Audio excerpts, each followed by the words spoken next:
पार्वती ने हाथ जोड़ करके भोलेनाथ से पूछा, भगवान ठीक है, मेरी समझ में कथा नहीं आई, विस्तार नहीं आया, स्मरण नहीं आया, संस्मरण नहीं आया, ठीक है, लेकिन मैं हाथ जोड़ करके आपसे ब्रह्म निवेदन करके प्रार्थना करके पूछना चाहती हूं कि मुझे बार बार 84 लाख योनियों में जाकर के जन्म क्यों लेना पड़ता है?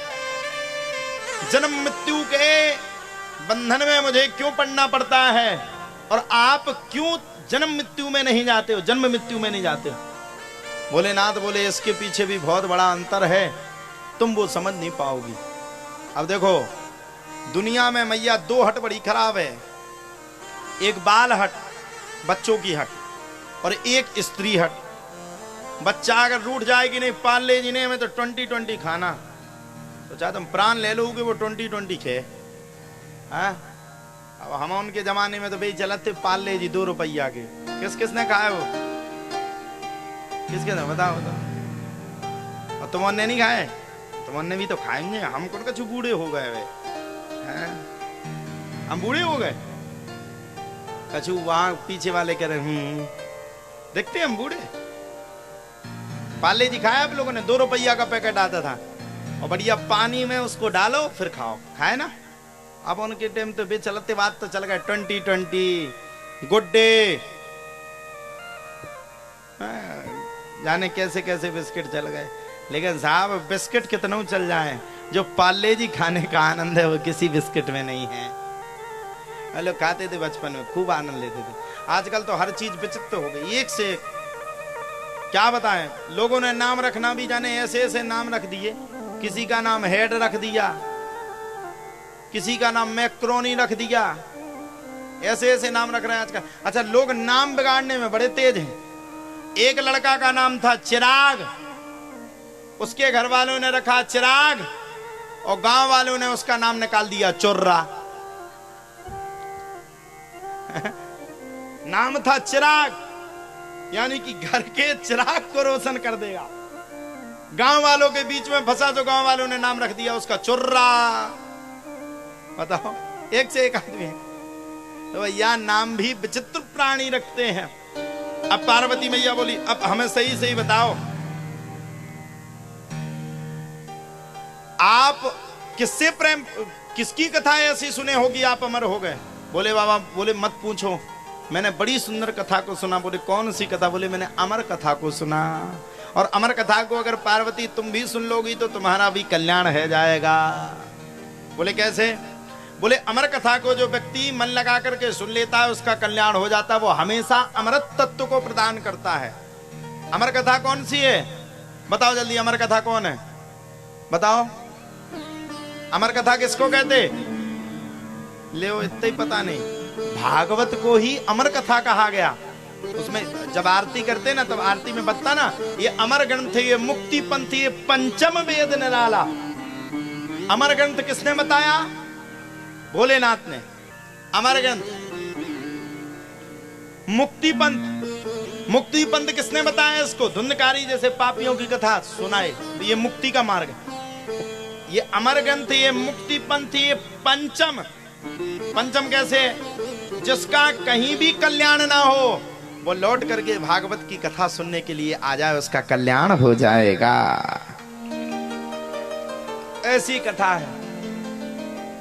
ऐसा क्या काम किया हमने तेरा, जो मेरा हाथ तुमने थाम लिया। भक्त कहता, मेरी जिंदगी ही बदल दी तुमने। और कैसे?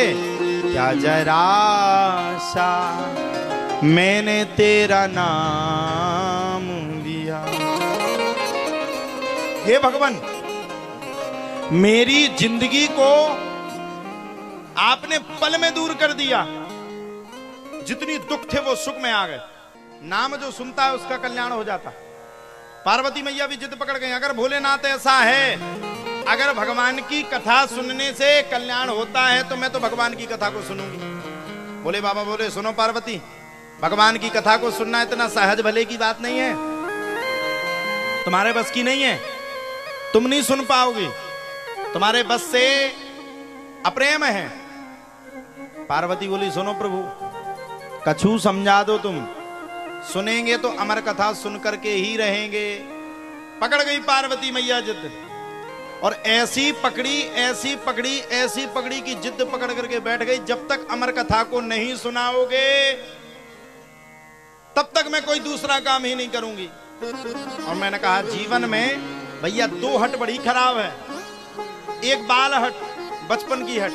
हमने बताया ना भी अपन लोग बचपन में रहते तो कोई भी हट को पकड़ जाते, ये काम करना तो करना ही है।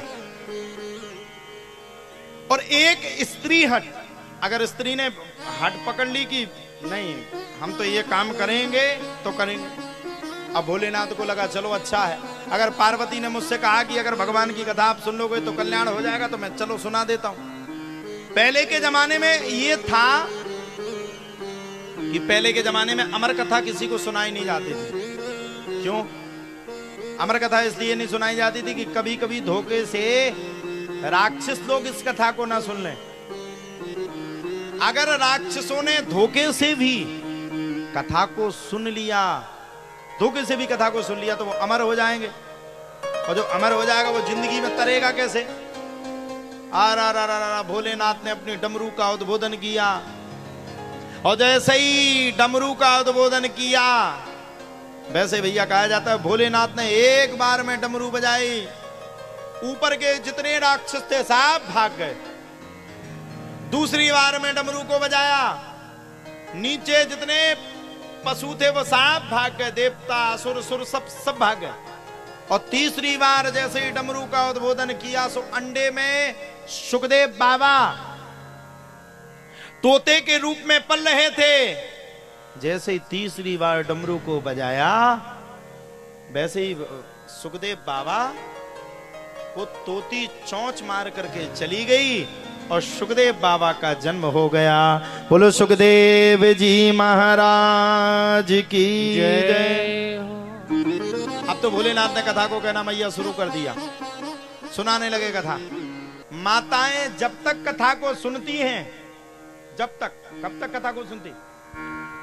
जब तक कथा को सुनती जब तक पति पत्नी की लड़ाई हो। और जहां से पति पत्नी की लड़ाई खत्म, कथा सुनाना शुरू। अभी कितनी हंस रही थी सबरी। अब जैसे कथा सुना रहे तो कोई नीचे देख रही, कोई ऊपर देख रही, कोई सोच रही घर पे चले जाएं, कोई सोच रही कहां जाएं। ऐसे पार्वती मैया ने जब तक तो कथा बड़ी शौक से सुनी, जब तक अच्छे अच्छे चुटकुले लगे। और जहां से चुटकुला बंद, सो पार्वती मैया को नींद आ गई। ऐसी नींद ऐसी नींद ऐसी नींद की खर्राटे मार के सो गए। अच्छा एक बात कहूं, बुरा तो नहीं लगेगा, ऐसी नींद हमें गद्दा पे भी नहीं आती जैसी नींद कथा सुनने में आती। आती कि नहीं? सबके मुंह अपने आप फूलत रहे, देखो अपने आप जमाई आएगी, अपने आप आती रहे, अपने आप आलस आता ही रहेगा। ये क्यों आता? क्योंकि महाठगनी श्वास है, हर पल आए जाए, रुक जाए कहां और कब ये कोई पता चला ना पाए। ये महाठगनी श्वास है। भगवान की माया हर किसी व्यक्ति को इतने जल्दी से भगवान से जोड़ने ही नहीं देती। ये भगवान की माया बड़ी प्रबल है। सुखदेव बाबा विराजमान थे, कथा को सुन रहे थे। माता लक्ष्मी भी बैठ करके श्रीमद् भागवत जी की कथा को मन लगा करके सुन रही थी। पार्वती मैया बैठ करके खूब अच्छे से कथा को सुन रही थी। जब तक उनने, देखो ये जमाई खूब अच्छी आती, क्लियर कथा में बहुत अच्छी आती, और कछु में नहीं आएगी। कलश यात्रा में ना आई हुई है गली भर, थकावट ही ना आई है। कलश यात्रा में तो कलश ने चली जा रही होंगी, आ रही थी। कलश यात्रा में नहीं आती किसी को, डांस करने में कभी नहीं आएगी। और सुन लो, भंडारे के दिन चाहे रात के 2 बज जाएं, जमाई नहीं आ सकता। पार्वती मैया सो गई, सुखदेव बाबा जयकारा लगावे। पहले के समय में होता था कि कथाएं अगर कोई करे तो हुंका देना पड़ता था, हूं नहीं कहना पड़ता था, आगे सुनाओ आगे सुनाओ। और पहले संगीत अंगीत तो कछु चलते नहीं थे, साउंड नाउंड कछु होते नहीं थे, कछु होता ही नहीं था। पंडित जी आए, बढ़िया केले का वो बन गया। पहले के जमाने में केले का वो बनता था ना मंडप, उसमें पंडित जी बैठ गए, उन्होंने भागवत सुनाना शुरू किया। एक लिए रहता था शंख को झालर, जैसे एक अध्याय हुआ सो उसने मिला के मारा। पहले के जमाने में ऐसी कथा होती थी, हम बचपन में सुने। पार्वती सो गई, चटक पटक की कथा थी नहीं। पार्वती सोई तो सुखदेव बाबा का दिमाग खराब। अगर मैंने पूरी कथा को नहीं सुना तो संपूर्ण कथा को सुनने का सौभाग्य प्राप्त मुझे नहीं होगा। अब तो भैया जयकारा लगाना स्वयं सुखदेव ने शुरू कर दिया। भोले बाबा तो बड़े मस्त मगन है, वो तो भगवान की कथा में बड़े मस्त मगन हो जाते हैं। भोले बाबा ने मस्त मगन होकर के भगवान की कथा को कहना शुरू किया और खूब ही कथा को सुनाए, खूब ही सुनाए, खूब ही सुनाए, खूब ही सुनाए। पूरी कथा को सुना डाले, पूरी कथा को सुना डाले। जब संपूर्ण कथा पूरी हो गई तो भोले बाबा ने अंत में जयकारा लगाया, बोलो कृष्ण कन्हैया लाल की जय हो। तो पार्वती मैया उठ गई, भोले बाबा कथा हो गई। इसमें कई माताएं सो रही होंगी, जब लास्ट टाइम आएगा तुरंत उठेगी। चलो लो, आज फुल नींद हो गई। घर में रहते हैं सो घर वाले खूब काम करवाते, कम से कम सोने तो मिल गया। पार्वती मैया भी उठी, कथा तो पूरी हो गई। भोलेनाथ बोले तुम्हें अभी तक ये पता नहीं था कि कथा पूरी हो गई? बोले नहीं था। बोले तुम कहां सो गई थी? बोले हम तो जब सो गए थे, जब पति पत्नी का वो झगड़ा चल रहा था वहीं सो गए थे। आप कथा दूसरी सुनाने लगे तो हम सो गए। भोलेनाथ ने चारों बगल देखा, और जब भोलेनाथ ने चारों तरफ देखा तो सामने एक डाल पर तोता बैठा हुआ था। भोलेनाथ को बहुत गुस्सा आई, इतनी गुस्सा, इतनी गुस्सा, इतनी गुस्सा कि भोलेनाथ ने उठाया त्रिशूल और उठा करके सुखदेव बाबा के पीछे पड़ गए। सुखदेव बाबा पूरे ब्रह्मांड का चक्कर लगा के आ गए। भोले बाबा आगे आगे, सुखदेव आगे आगे, भोले बाबा पीछे पीछे, सुखदेव आगे आगे, भोले बाबा पीछे पीछे। अंत में सुखदेव बाबा वेद व्यास की पत्नी बिटिका, उसको आ रही थी जमाई। जमाई होती ना, अभी आप लोगों को आ रही होगी तो मुंह खोलता है जमाई। जैसे ही जमाई में मुंह खोला वैसे ही सुखदेव बाबा ने मुंह के द्वारा वेद व्यास की पत्नी बिटका के गर्भ में जाकर के प्रवेश कर लिया। अब तो भोलेनाथ और गुस्सा। वेद व्यास आए तो वेद व्यास को खूब खरी खोटी सुनाई।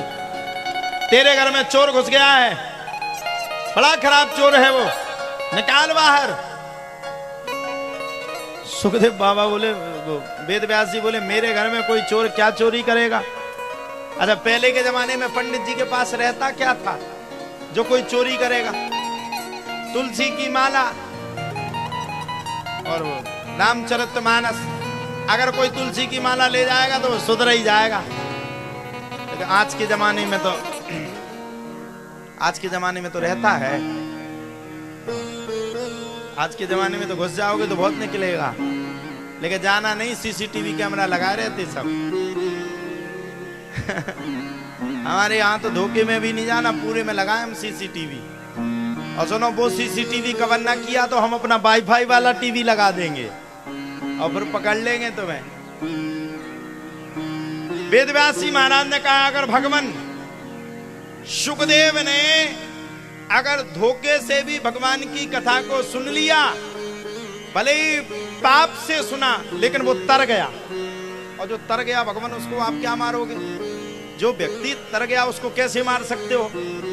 वेदव्यास जी महाराज की बात को सुनकर के भोलेनाथ चले गए।